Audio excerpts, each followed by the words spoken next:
जय श्री राधे, जय श्री कृष्णा। हर हर महादेव शंभु। आज बुधवार है और बहुत ही सुंदर ज्येष्ठ मास, ज्येष्ठ का महीना, और आज की पावन कथा भी श्री गणेश जी महाराज से जुड़ी हुई है। आज बुधवार के दिन जो श्री गणपति जी को हरि दूर्वा अर्पित करता है प्रेम पूर्वक, वैसे तो गणपति जी को नित्य प्रति हरि दूर्वा के जो अंकुर होते हैं, जड़ से कभी दूर्वा नहीं उखाड़नी चाहिए। ऊपर से जो अंकुर होते हैं दूर्वा के, उनको बारीक बारीक तोड़ना चाहिए, फिर उसके बाद उनको बांधना चाहिए पीछे से, और गणपति जी की सूंड की तरफ अर्पण करना चाहिए। ना कि बहुत से लोग क्या करते हैं, सूंड की जगह सर पे रख देते हैं, हर चीज़ सर पे रखते हैं। देखिए, पुष्पमाला गणपति जी को शीश पे अर्पण की जाएगी, जनेऊ कंधे पे अर्पण किया जाएगा, सूंघाने वाली चीज़ नाक के पास रखी जाएगी, और महाराज खाने वाली चीज़ मुखार बिंद के पास में रखी जाएगी।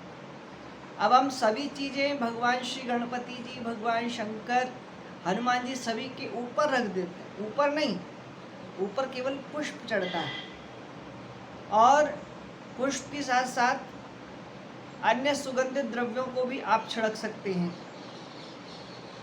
वरना चढ़ाने वाली चीज़ सर पे चढ़ेगी, खाने वाली चीज़ मुखार बिंद के आगे रखी जाएगी, माथे पे लगाने वाला चंदन माथे पे लगाया जाएगा, पहनने वाले कपड़े पहनाए जाएंगे, कलावा भी सर पे रख सकते हैं, वस्त्र उपवस्त्र आदि। लेकिन हरि दूर्वा भगवान गणपति जी किस प्रकार प्रसन्न होते हैं? कहते हैं, सोने की दूब चढ़ाने से गणपति जी अति प्रसन्न है। जो मांगो मांगो। सोने के अभाव में चांदी की दूर्वा अर्पित की जाए तो गणपति वहाँ भी प्रसन्न है। और उसके बाद कह दिया कि यदि चांदी का अभाव है तो महाराज हरी दूबा तोड़ करके लेके आएं और मुझे अर्पित करें, क्योंकि जो नेचुरल है, जो गणपति जी को सबसे प्रिय है, वो है हरी दूब। मोतीचूर के लड्डू।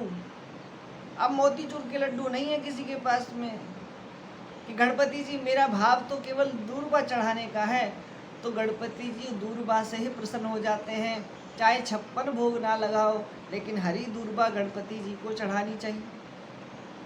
हरि दूर्वा चढ़ाने से कर्जा दूर होगा, मानसिक शांति बनेगी, अपार अक्षय स्थिर धन लक्ष्मी की प्राप्ति होगी, सर्व मनोरथ पूर्ण होंगे, दीर्घ आयु होगी, बल बुद्धि विद्या की प्राप्ति होगी, रिद्धि सिद्धि माता की प्राप्ति होगी, और लक्ष्मी माता गणपति जी की माता है, वो स्वयं आप पे कृपा करेंगी। गणेश जी के पिता श्री भगवान शंकर वो कृपा करेंगे। सबसे पहले गणपति जी की पूजा की जाती है, इसलिए की जाती है कि विघ्न दूर हो जाए, तो सभी विघ्न दूर हो जाते हैं। तो मेरा कहने का मेन उद्देश्य यही है कि गणपति जी को सबसे प्रिय और सबसे प्रिय और सबसे ही प्रिय दूर्वा और मोतीचूर के लड्डू। गणपति जी भी सिंदूर वर्ण में भी हैं, श्रृंगार वर्ण में भी हैं। आप किसी को भी भोग अर्पण कर सकते हैं। और कहते हैं कि बुधवार की संध्या काल में, प्रातः काल में तो सभी पूजन करते हैं, जैसे भगवान शंकर का प्रदोष काल में पूजन बताया है सर्वश्रेष्ठ, उसी प्रकार श्री गणपति जी महाराज का पावन पूजन भी संध्याकालीन बुधवार के दिन बनाया गया है। कहते हैं कि बुधवार के दिन संध्या काल में हरि दूब चढ़ाने से समस्त कर्जे का दूर होना होता है। सर्व असुरी शक्तियों को नष्ट कर देते हैं गणपति जी। सारे पापों को दूर करके अपनी शरण में ले लेते हैं गणपति जी। इसलिए गणपति जी की पूजा जब आप करें तो समय मिले तो संध्या काल में भी 2 मिनट की गणपति जी की पूजा कर लें, गणेश चालीसा का पाठ कर लें। आज की पावन कथा गणपति जी से जुड़ी हुई है। गणपति जी की कथा एक और भी मैं दृष्टांत के रूप में आपको सुना देता हूँ। कि एक बार गणपति जी ने सभी संतों से पूछा कि सबसे बड़ा पुण्य क्या है।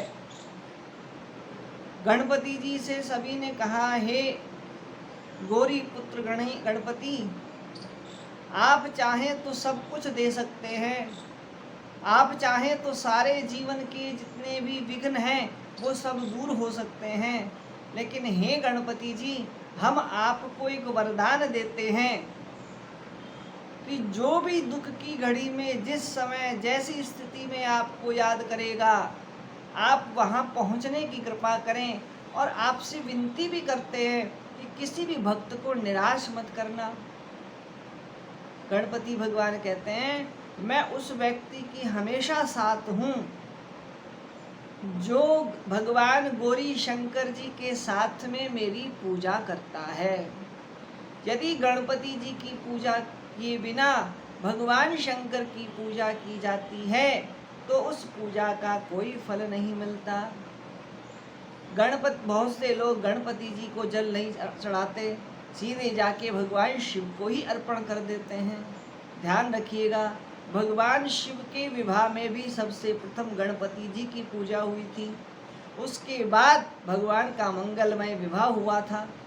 इसलिए आपसे कर जोड़ करके विनती है, सबसे पहले गणपति जी की पूजा करें, माता गिरजा की पूजा करें, भगवान नंदेश्वर जी की पूजा करें, कार्तिकेय जी की पूजा करें और उसके बाद भगवान शंकर की विधि पूर्वक पूजा करें। अब बहुत से लोग कहते हैं कि कार्तिकेय जी को बाद में करेंगे, गिरजा जी को पहले करेंगे। लेकिन एक बात बताइए, गणपति जी की पूजा करने के पश्चात यदि कार्तिकेय जी की पूजा कर लेंगे तो माता गिरजा को सबसे ज़्यादा प्रसन्नता होगी कि भक्त ने दोनों पुत्रों को समान समझा। नहीं तो आपने गणपति जी को बड़ा बना दिया और कार्तिकेय जी को तीसरे नंबर पे ले आए। भगवान शंकर कहते हैं, जो मेरे पूरे परिवार का पूजन करने के पश्चात मेरा पूजन करता है, मैं उसे जो चाहे वो मांग ले उसको अर्पण कर देता हूँ। इसलिए आज ज्येष्ठ मास के बुधवार के दिन आपको श्री गणपति जी के पूजा विधान के बारे में बतलाया। पूजा कीजिए और गणपति जी को प्रसन्न कीजिए और अपने जीवन में रिद्धि सिद्धि की प्राप्ति करिए। ध्यान पूर्वक गणपति जी का मंत्र भी पढ़िए। ओम गं गणपतये नमो नमः, सिद्धि विनायक नमो नमः। ओम गं गणपतये नमो नमः, सिद्धि विनायक नमो नमः। बोले गजानंद सरकार की जय। गौरी पुत्र गणपति गणराज भगवान की जय। जय जय श्री राधे, जय जय श्री राधे, जय जय श्री राधे।